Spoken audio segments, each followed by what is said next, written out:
How to study the Word of God for beginners. You probably say, why would you say beginners? I've been in the church for a long time. If you're not a studier and you just decided to start studying, you're a beginner. Why should you study the Word of God? Let me tell you the reason why I decided I want to do this particular topic tonight. I have two shorts that are on the Get to Know Him YouTube channel.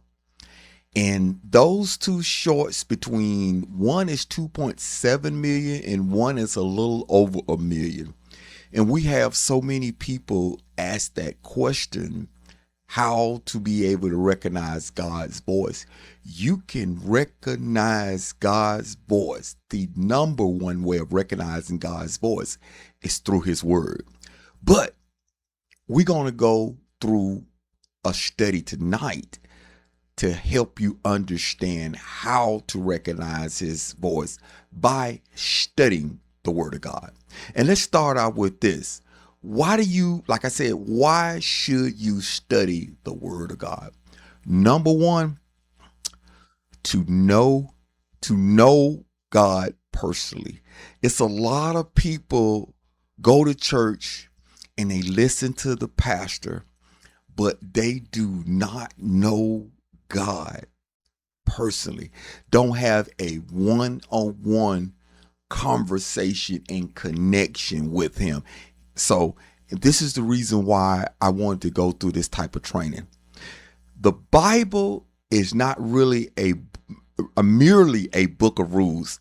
It reveals who God is, his character, his love, his holiness, and his ways. And let's go to some scripture here. John 5:39. Search the scriptures, for in them ye think ye have eternal life, and they are they which testify of me. Ultimately, studying scripture should lead us to Jesus Christ. That is extremely important. And the reason why you want to get into God's word correctly, simply because it is an entourage. I'm talking about an entourage of false teaching out there. Entourage. I got a guy that I'm dealing with on a mastermind call, and he said he wanted to know about Jesus. So I want to review some of the material that he was studying. When I found out what was in the material, they were trying to find out who Jesus is without the Bible. God gave you the Bible to be able to know him. And without that, it is impossible. Why I say that? Because you and I are sinful human beings. And without the Spirit of the Lord indwelling, you can't know anything about Christ. So this is what we want to talk about, okay? The next thing, we want to grow spiritually. See, growing spiritually is a lifelong, ongoing training. It is ongoing. You know, I hear people say, I used to. In a Christian walk, you should never say the word I used to. It's ongoing, because the word of God is a live word. It's a live being that's constantly feeding you new manna every day. So why do you want to grow spiritually? Just as the physical body needs food, our spiritual lives needs God's word. Let me tell you something. If you're not feeding the spiritual side, which is the Holy Spirit that in you, without it, you naturally you're feeding the flesh. Okay. 1 Peter 2:2, as a newborn baby desires the sincere milk of the word, that ye may grow thereby. You can be saved and still spiritually immature. Growth requires feeding on the word. That's the reason why I titled this for beginners. If for some reason you're not a studier, and for some reason your heart got pricked, and hey, You know what? I need to start studying. You're a beginner. You are a beginner. Our third point is to know what's true. Jesus said he's the way, he's the truth, he's the life. How can you know what's true without studying truth? We check this out. We hear many voices, preachers, social media, friends, tradition, and our own thoughts. Scriptures gives us a standard for testing what we hear. You see what I'm saying? That's why it's good to be in the scriptures, okay? Acts 17:11. They received the word with all readiness of mind and searched the scriptures daily whether those things were so. Don't believe something simply because someone preached it. Search the scriptures. The Bereans did that. When they heard a word, they went and they researched it to make sure it was sound. That's why you have to get into the word of God.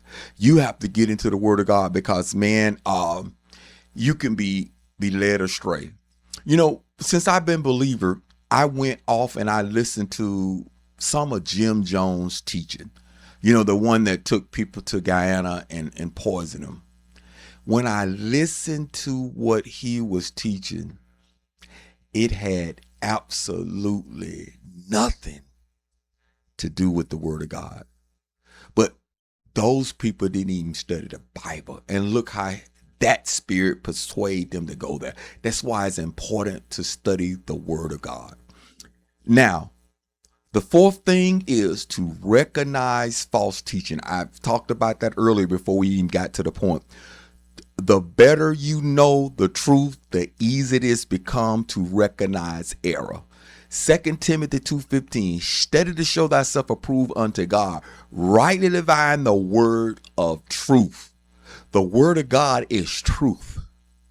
So many people try to diffuse it. Let me tell you, when people try to diffuse the word of God or try to throw you off with the word of God, that lets me know possibly they may have not grown if they are saved, or they don't have the discernment, or they don't have the presence of the Holy Spirit inside them. They don't have the comforter that Christ left when he ascended after the day of Pentecost, okay?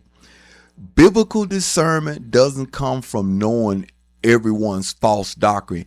It comes primarily from knowing God's truth well.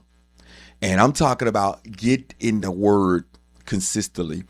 I participate in Sunday school. I done a video last week on Sunday school.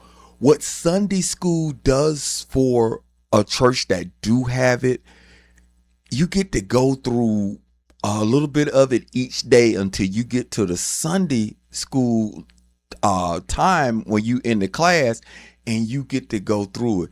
Man, you need a little bit from the Lord every day. You eat your food every day. You eat your nutritious food every day. So you need your spiritual food. So that's very important in the walk with Christ. Number 5, to resist temptation. When Jesus was tempted by Satan, he repeatedly answered, "It is written." And he said, in Psalms 119:11, "Thy word have I hid in mine heart, that I might not sin against thee." That word ends up embedded in your heart. And when that desire for sin comes, man, God said this in his word. God said this in his word. And it will slow down your temptation. It will slow it down. I ain't said it's going to stop it, because we're still in this flesh. It'll slow it down. So you want to be consistent in God's word. The word stored in your heart becomes something the Holy Spirit can bring you to your remembrance when temptation comes. Ain't that awesome? But I'm going to tell you this. I looked at a survey. It was a pretty long survey. And they surveyed 3,000 Christians. They surveyed them. And you wouldn't believe this. These are born again believers. Only 26% of them were consistently studying. And that survey was a while back. So I'm just telling you, I created this video to encourage you to get into the Word of God. Man, you don't have to spend hours. Give God a little bit of your time and just grow to know Him. That's the name of the channel. So the next thing is point number 6, to renew your thinking.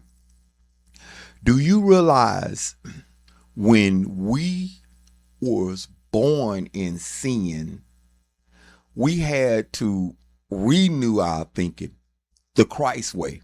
And this is what it says: because Christ, the world teaches us how to think, God's word began changing those thought patterns.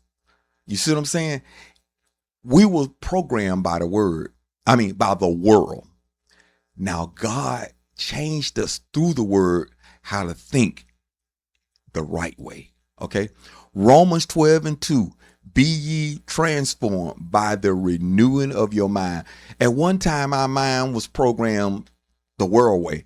Now He's transforming it to think like God. And the word it says be renewed. The prefix re means again, over, again. That's what we're doing, over and over again. This is what it says: the more scripture you're thinking, the more you begin seeing life through God's perspective. That's what's wrong with the world. You're not getting enough of the word in you to see it through God's perspective. And then you fighting with your own flesh. That's a battle. And that's later could be just talked about in Ephesians 6, about the spiritual warfare that we deal with on a daily basis. Number 7, to receive direction for everyday life. People don't realize when you become a follower of Jesus, that's until you go to be with Him. That's unto death. Psalms 119:105. Thy word is a lamp unto my feet and a light into my path. So without that word, you don't have a light for your direction, the light into my path. So that light gives you a path to go with. So that's why you want to do that. Notice that the lamp doesn't necessarily illuminate the next 10 miles. Sometimes God's give you enough light for the next step. Is that not powerful? That is extremely powerful. Here's the big takeaway. We don't study the Bible just to know more scripture. We study the scripture so we can know God. That is extremely important. So many people get caught up with battling each other knowledge and things of that nature. No. Not to do that. I got to read this one more time. We don't study the Bible just to know more scripture.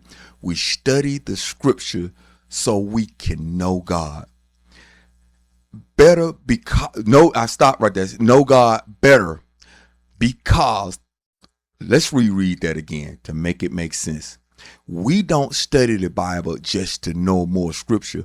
We study scripture so we can know God better, because more like Christ, recognize truth, and living according to His will.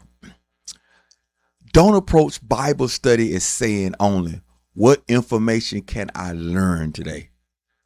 Also ask, Lord, what are you showing me about yourself? What needs to change in me? And how can I live this word today? That turns the Bible information into spiritual transformation. Guys, I wanted to keep this short. I just wanted to make sure we are focused on the importance of studying the Word of God. If you know me by now, I am dogmatic about encouraging saints to get into the Word of God, because I am meeting so many people who are been entertaining with false doctrines, that if you know what I'm saying by false doctrine, majority of your false doctrine They don't believe Jesus is God. And when you trying to separate Jesus from God, there's no deity in there. There's no deity. So we trying to keep people to understand biblical truth. The carnal mind, the flesh, it would say there's no way a person can be God and a man too. He's God. And that's what he did. That's why he went to Calvary to die for our sin. And then he sent the comforter back to us after he ascended after the day of Pentecost to indwell with us. So when we study the word of God, that is the spirit that's going to help us understand. Guys, thank you. And let's close out. Dear Heavenly Father, first of all, we want to say thank you. Thank you for sending your son to Calvary to take on the sins of the world and die on our behalf. Lord, thank you for waking us up. Thank you for allowing us to be able to go through this small training tonight. Lord, help us. Help us to take in what has been said tonight. Help us to get into God's word and be a better servant for you. And first of all, Lord, help us in this word so we can get to know you. Like the channel said, get to know him. Lord, forgive us, all of us that is watching this, of our sins. It's in the mighty name of Jesus we pray. Amen.